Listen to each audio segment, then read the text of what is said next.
We all want to make better choices, right? But here's the tricky part. How do you even know if a decision was actually a good one? Well, today we're diving into some really powerful ideas from Annie Duke's book, How to Decide.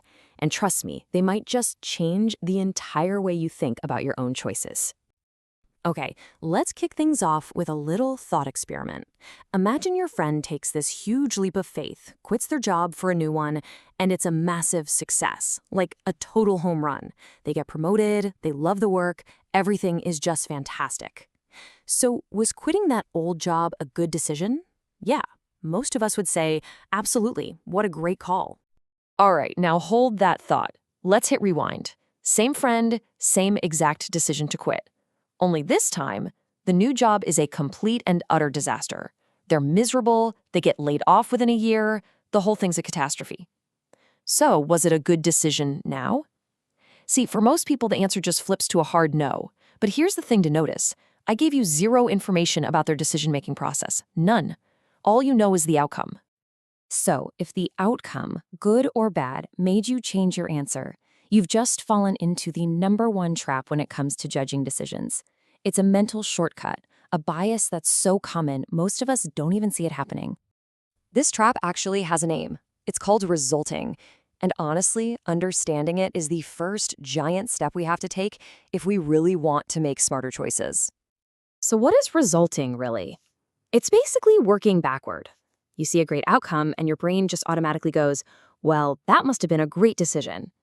Or you see a terrible outcome and think, oh, what a terrible choice. We just weld the quality of the result directly to the quality of the decision. And believe me, that is a really dangerous way to learn. Because in the real world, there's this huge, messy variable between your decision and the final outcome, and that variable is luck. This little grid here shows the 4 real possibilities. You can have a great process that leads to a great outcome that's an earned reward. But you can also have a great process that just gets hit with plain old bad luck. And on the flip side, a totally terrible decision can get bailed out by dumb luck, while another bad decision gets exactly what it deserves. The problem with resulting is that it makes us completely forget that luck even exists. And that's exactly why this is so risky. I mean, think about it. If you run a red light and you get through just fine, resulting teaches your brain, hey, running red lights is a pretty good strategy. You just got lucky, but you learned completely the wrong lesson. So to get better at this, we have to learn to separate the process from the outcome. But here's the thing, resulting doesn't work alone. Oh no, it has a partner in crime, another bias that makes it even harder for us to look back and learn from our past decisions. And you know this one. It's that classic, I knew it all along feeling. You know, after the stock market crashes or some underdog team wins the championship, our brain just rewrites history. Suddenly, the outcome feels totally obvious and predictable, even though, at the time, we had no idea. Annie Duke has this brilliant metaphor to explain how this works.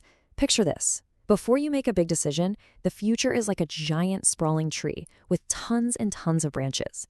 And every single one of those branches is a different possible outcome. But the second one of those outcomes actually happens, bam, hindsight bias grabs a mental chainsaw and just hacks off every other branch. All those other possibilities just get forgotten, left lying on the ground. And we're just left staring at this one single thick branch, thinking to ourselves, well, of course, that's how it was always going to turn out. So how in the world do we fight this? Well, we have to become decision archaeologists, I guess. We have to consciously go back, pick up all those chopped off branches, and stick them back on the tree. And the way we do that is by exploring what else could have happened. Seriously, just asking what if is one of the most powerful tools you have. What if that key client hadn't signed the deal? What if our main supplier had been 2 weeks late? When you start exploring these counterfactuals, it reminds you that the outcome you got was never a sure thing. It wasn't inevitable. It forces you to see the role luck played and lets you evaluate your actual decision process way more honestly. Okay, so we've talked about fighting our biases when we look at the past. But what about making better predictions about the future, before we make the choice? Well, the key here is to get outside of our own heads. See, by default, we're all trapped in what's called the inside view. We think our project is different, our relationship is special, our new business idea is unique. But the outside view forces us to ask a much more powerful, objective question. How do things like this usually turn out for other people? And here is a perfect, if slightly uncomfortable example. If you ask a couple on their wedding day what the chances are they'll get divorced, well, from their inside view, full of love and optimism, the answer is always going to be 0%. Oh, but we're different. But the outside view, the cold, hard data, tells a very different story. The statistical reality is that somewhere around 45% of marriages end in divorce. Now, that doesn't mean that specific couple is doomed. Not at all. But it does provide a much, much more realistic starting point for thinking about the future than 0. And this statistical reality has a name. It's called a base rate. Think of it like an anchor. It's a powerful tool that grounds our personal and, let's be honest, often way too optimistic predictions in reality. So maybe you're thinking of opening a restaurant and you're just convinced it's going to be a smash hit. Well, knowing the base rate, that about 60% of new restaurants fail in the first year, that doesn't mean you shouldn't do it. It just means you should be way more realistic about the challenges ahead, and maybe you can prepare for the things that trip most people up. A lot of the time, getting that outside view is as simple as asking other people for their perspective. But, and this is a big but, how you ask for that advice can totally change the answer you get back. Think about it. If you go up to a coworker and say, "Hey, I think we should launch Project X. I think it's a fantastic idea. What do you think?" You've just infected them. You've contaminated the feedback before they even open their mouth. Because most people naturally want to agree with you, you're way more likely to just get your own opinion echoed back at you instead of their honest, independent thoughts. So to get clean, unbiased feedback, you need to practice what Duke calls decision hygiene. It's simple. Step 1, quarantine your opinion. Just zip it. Don't say what you think first. Step 2, ask a totally neutral question. Something like, "Hey, what are your thoughts on Project X?" Step 3, only after you've heard their unfiltered, unvarnished take, then you can share your view. This way you actually get their real perspective, not just an echo of your own. And really, this all brings us to the single most important lesson here.